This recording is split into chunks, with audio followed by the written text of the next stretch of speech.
আসসালামু আলাইকুম প্রিয় ভিউয়ার্স। ব্যাংক খাত সংস্কারে আইএমএফ এর সহযোগিতা চেয়েছে উপদেষ্টা। অর্থনৈতিক ক্ষেত্রে বাংলাদেশ কি কি সংস্কার করছে তাও তাদের জানানো হয়েছে বলেন তিনি।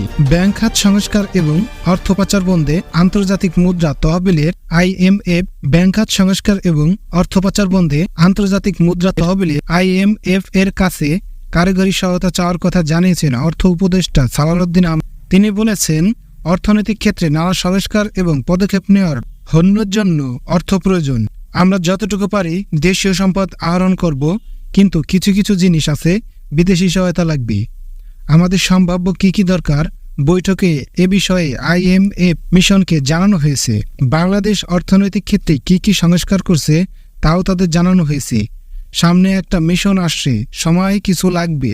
মঙ্গলবার সচিবালয়ের অর্থ মন্ত্রণালয়ের সভাকক্ষে আইএমএফ এর প্রতিনিধি দলের সঙ্গে বৈঠক শেষে সাংবাদিকের সঙ্গে কথা বলেছিলেন সালাউদ্দিন আহমেদ। আইএমএফ এর কাছে কি কি সহায়তা চাওয়া হয়েছে এমন প্রশ্নের উত্তরে সালাউদ্দিন বলেন, রিসোর্স কারিগরি সহায়তা, যেটা ব্যাংক সেক্টর রিফর্মের জন্য, মানি লন্ডারিং এর জন্য, তারপর ট্যাক্স রিফর্মের জন্য, ইনকাম ট্যাক্স, ভ্যাট রিফর্মের জন্য।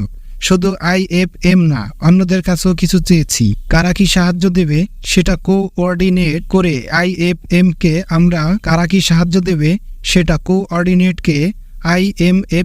আমরা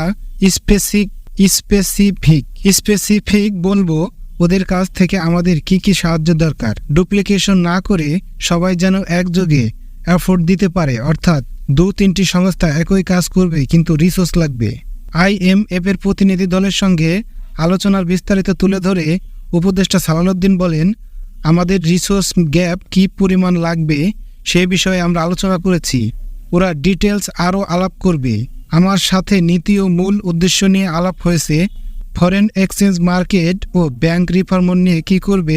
আইএমএফ এর প্রতিনিধি দলের সঙ্গে আলোচনায় বিস্তারিত তুলে ধরে উপদেষ্টা সালাউদ্দিন বলেন, আমাদের মাইক্রো পলিসি টিম আছে, ডিটেলস আলাপ করে তাদের নিজস্ব ভিউ। তারপর অক্টোবর মাসেও ওয়ার্ল্ড ব্যাংক মিটিংয়ে যাবে, পলিসি মেকারদের সাথে আলোচনা করবে, তারপর প্রেজেন্ট প্রোগ্রাম নিয়ে আলাপ হবে।